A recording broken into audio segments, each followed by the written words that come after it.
தனுசு ராசினியர்களுக்கு வணக்கம். தை அமாவாசையான இன்று செல்வம் நல்வாழ்வு பெற இந்த 5 காரியத்தை செய்ய தவறாதீர்கள். தை அமாவாசையான இன்று திதி கொடுக்க வேண்டிய நேரம், தேதி, அது மட்டுமில்லாமல் உங்களுடைய ராசிக்கான பலன்கள் என்ன, தை அமாவாசை பற்றி முழுமையான தெளிவான விளக்கத்தோடு பார்க்கலாம். இந்த தை அமாவாசை அப்படின்னா என்ன, இந்த நாள் ஏன் இவ்வளவு முக்கியம், இன்றைய நாள்ல என்ன செய்ய வேண்டும், என்ன செய்யக்கூடாது என்பது குறித்தான முழு பதிவு தான் இந்த வீடியோவில் நம்ம விரிவா பார்க்க போகிறோம். அதனால இந்த வீடியோவை ஸ்கிப் பண்ணாம முழுமையாக பாருங்க, ஏனென்றால் கடைசி வரை முக்கியமான தகவல்கள் இருக்கிறது. இந்த வீடியோ உங்களுக்கு பிடிச்சிருந்துச்சு அப்படின்னா மறக்காம லைக் பண்ணுங்க, ஷேர் பண்ணுங்க, அப்படியே சேனலை சப்ஸ்கிரைப் பண்ணிக்கோங்க. அது மட்டும் இல்லாம பெல் ஐக்கானையும் கிளிக் பண்ணாதான் எங்களுடைய வீடியோக்கள் உடனுக்குடன் உங்களுக்கு நோட்டிபிகேஷன்ல வரும். அமாவாசை விரதம் மேற்கொள்வதால பல நன்மைகள் உங்களுடைய வாழ்வில் ஏற்படும். அந்த வகையில உங்களுக்கு என்ன நன்மைகள் அல்லது அதிர்ஷ்டம், யோகம் ஏற்பட வேண்டும் என்பதை மறக்காம கமெண்ட் பாக்ஸ்ல கமெண்ட் பண்ணுங்க. வாங்க இப்ப வீடியோக்குள்ள போலாம். அமாவாசை என்பது சந்திரன் முழுவதும் தெரியாத ஒரு நாள், அதாவது நிலவும் மறைந்திருக்கக்கூடிய ஒரு நாள் தான் இந்த அமாவாசை நாள். நாம் பாரம்பரியத்தில் அமாவாசை நாட்களுக்கு அமைதி, சிந்தனை, ஆழமான முன்னோர் வழிபாடு, முன்னோர்களின் வழிபாட்டிற்கான நாட்களாக கருதப்படுகிறது. ஆனா அமாவாசை என்றாலே எல்லாம் ஒரே மாதிரி இல்லை. ஒவ்வொரு மாத அமாவாசைக்கும் ஒவ்வொரு தனி சிறப்பு உண்டு. அதில் தான் தை அமாவாசை மிக முக்கிய இடம் பிடிக்குது. தை மாதம் என்றாலே புது தொடக்கம், தை பிறந்தால் வழி பிறக்கும் என்று சொல்வார்கள். இந்த மார்கழி முடிந்து தை தொடங்கும் போது மனமும் உடலும் புதிய ஒழுங்குமுறைக்கு வரும் காலமாக அமைகிறது. அப்படிப்பட்ட தை மாதத்தில் வரும் அமாவாசை என்பதால் தான் தை அமாவாசை மிக முக்கியமானதாக கருதப்படுகிறது. இந்த தை அமாவாசையின் பாரம்பரிய முக்கியத்துவம் என்ன என்று பார்க்கும்போது நம் முன்னோர்கள் இந்த நாளை சாதாரண நாளாக பார்க்கவில்லை. இந்த நாள் குடும்ப ஒழுக்கம், பாரம்பரிய நினைவுகள், வாழ்க்கை ஒழுக்கம் இவற்றை நமக்கு நினைவூட்டக்கூடிய ஒரு நாளாக அமைகிறது. அதனாலதான் பல தலைமுறைகளாக இந்த நாளில் சில நடைமுறைகளை கடைபிடித்து கொண்டு வருகிறார்கள். அது மட்டுமில்லாம இந்த தை அமாவாசையான இன்று தனுசு ராசினியர்களால் நீங்கள் செய்ய வேண்டியவை என்ன என்று பார்க்கும்போது, இந்த நாளில் நீங்கள் செய்யக்கூடிய முக்கியமான விஷயங்கள் என்ன என்று பார்க்கும்போது, எண்ணெய் குளியல், காலை நேரத்தில் எண்ணெய் தேய்த்து குளிப்பது மிக மிக நல்லது. வீடு சுத்தம், வீட்டையும் மனதையும் சுத்தமாக வைப்பது மிக மிக அவசியங்க. அதே போல் காலை மாலை இரு வேளைகளில் விளக்கு ஏற்றி வைப்பது நல்லது. இந்த அமாவாசையான இன்றைய தினம் தானம், உணவு, துணி அல்லது உங்கள் சக்திக்கு ஏற்ற தானங்களை செய்வது மேலும் பல நன்மைகளை உங்களுக்கு மட்டுமில்லாமல் உங்களுக்கு பிறகு வரக்கூடிய 7 தலைமுறைகளுக்கும் இந்த நன்மை சென்றடையுங்க.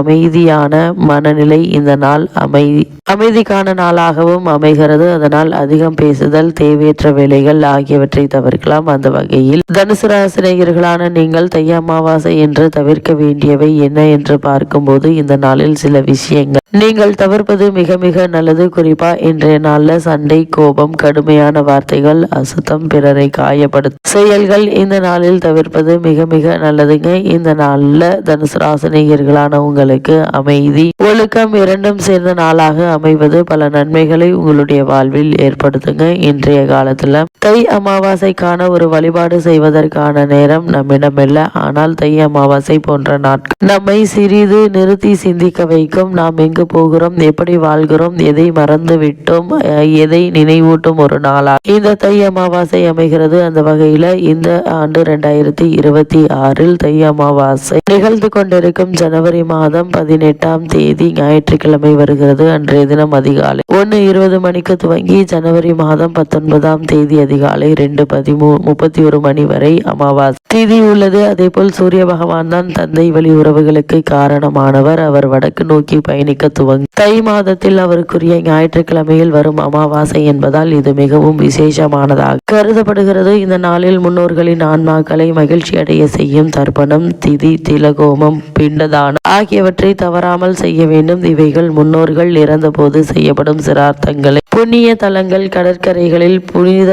நதிக்கரைகள் ஆகியவற்றில் செய்ததற்கு இணையான பலனை தரும். பலரும் தை அமாவாசை நாளில் காசி, ஹரித்வார், திரிவேணி சங்கமம், ராமேஸ்வரம், கன்னியாகுமரி உள்ளிட்ட புனித தலங்களில் முன்னோர்களுக்கு தர்ப்பணம் அளிப்பார்கள். அப்படி புனித தலங்களுக்கு சென்றோ, நீர்நிலைகளுக்கு சென்றோ தர்ப்பணம் அளிக்க முடியாதவர்கள் வீட்டில் இருந்தபடியே கண்டிப்பாக முன்னோர்களை நினைத்து எள்ளும் தண்ணீரும் இறைக்க வேண்டும். இதனால் முன்னோர்களினுடைய ஆசை முழுமையாக உங்களால் பெற முடியுங்க. அமாவாசை என்பது முன்னோர்களை வழிபடுவதற்கான நாள் என சாஸ்திரங்கள் சொல்கின்றன. அதே போல சமஸ்கிருத வார்த்தையான அமாவாசை என்ற சொல்லிலிருந்து அமா என்றால் ஒன்று சேருதல், வாசை என்றால் வசித்தல் அல்லது வருகை தருதல் என்று பொருள். அதாவது மரணத்திற்கு பிறகு நம்முடைய முன்னோர்கள் பித்ருலோகத்தில் வசிப்பார்கள். தங்களின் பூத உடலை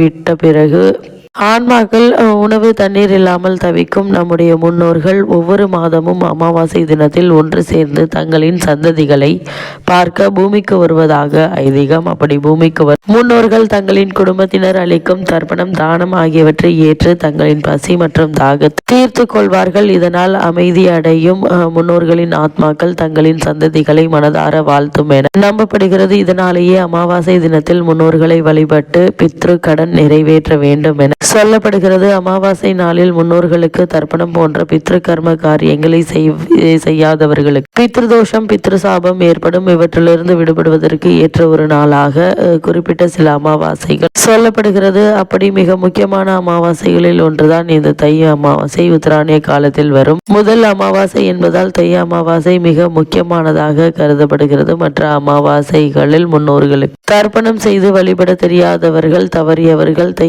அமாவாசையில் பித்ரு கடன் செய்து நிறைவேற்றினால் அவர்களின் பித்ரு தோஷம் நீங்கி பலவிதமான துன்பங்களிலிருந்து விடுபடுவார்கள். அதே போல் உடல் உறவுகளுக்கு இருக்கும் பிரச்சனைகளும் தீரும். ஆரோக்கியம், செல்வ வளம், வெற்றி, அமைதி, மகிழ்ச்சி ஆகியவை நிறைந்த வாழ்க்கை அமையும் என்பது நம்பிக்கை. அதே போல இவ்வளவு நாட்களாக தடைபட்டு வரும் காரியங்கள் துரிதமாக நடைபெறுங்க. திருமண சம்பந்தமான முயற்சிகளை மேற்கொண்டு வரும் தனுசு ராசினியர்கள் இந்த முயற்சிகளில் ஏற்பட்டு வந்த தடங்கல்கள், தாமதங்கள் நீங்கி சிறு முயற்சியிலேயே நல்ல ஒரு வரம் அமைவதற்கான வாய்ப்புகள் இருக்கு. கூடுமான வரைக்கும் வரனை பற்றி தீர விசாரித்து ஆராய்ந்து அதற்கு பிறகு வரனை நிச்சயிப்பது உங்களுடைய எதிர்கால வாழ்க்கைக்கு மிக மிக நல்லதுங்க. அதே போல் புத்திர பாக்கியத்திற்காக பல மாதங்களாக ஏன் வருடங்களாக ஏங்கிக் கொண்டிருப்பவர்களுக்கு புத்திர பாக்கிய யோகமும் நிச்சயம் கிடைக்குங்க. அது மட்டும் இல்லாம இந்த அமாவாசை வழிபாட்டை தொடர்ந்து நாம் மேற்கொள்வதன் மூலமாக பொருளாதார ரீதியான பல முன்னேற்றங்களை உங்களால் பெற முடியும். இந்த தை அமாவாசையான இன்று நீங்கள் செய்ய வேண்டிய முக்கிய காரியம் என்ன என்று பார்க்கும்போது, இன்றைய நாளில் முன்னோர்களின் ஆன்மா சாந்தி அடைய தண்ணீர், எள், அரிசி, தர்ப்பை புல் கொண்டு தர்ப்பணம் செய்யுங்க. இது பித்ருதோஷத்தை நீக்கி அவர்களின் ஆசியை பெற்றுத்தரும். இரண்டாவதாக ராமேஸ்வரம், கன்னியாகுமரி போன்ற புனித தலங்களின் கடல்களில் புனித நீர் ஆடுவது மிகவும் விசேஷம். கர்ம வினைகள் நீங்கி மன தூய்மை கிடைக்கும். மூன்றாவதாக ஏழைகளுக்கும் வயதானவர்களுக்கும் உணவளிப்பது, உடைகள், அத்தியாவசிய பொருட்களை வழங்குவது மிகுந்த புண்ணியத்தை தரும். நான்காவதாக இந்த நாளில் விரதமிருந்து தியானம் செய்து முன்னோர்களை மனதார நினைத்து வழிபட வேண்டும். பூசணிக்காய் போன்ற காய்கறிகளை சமைத்து படையிடலாம். ஐந்தாவதாக தை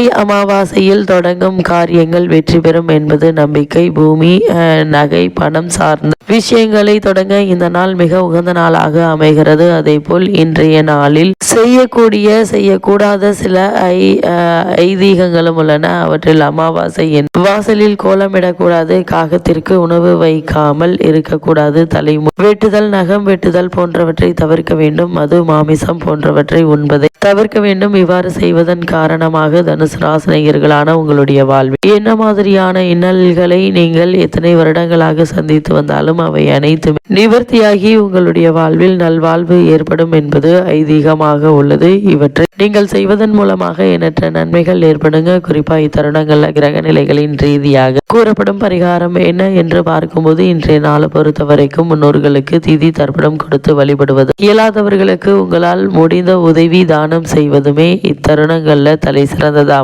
அமைகிறது என்பது ஐதீகமாக உள்ளது.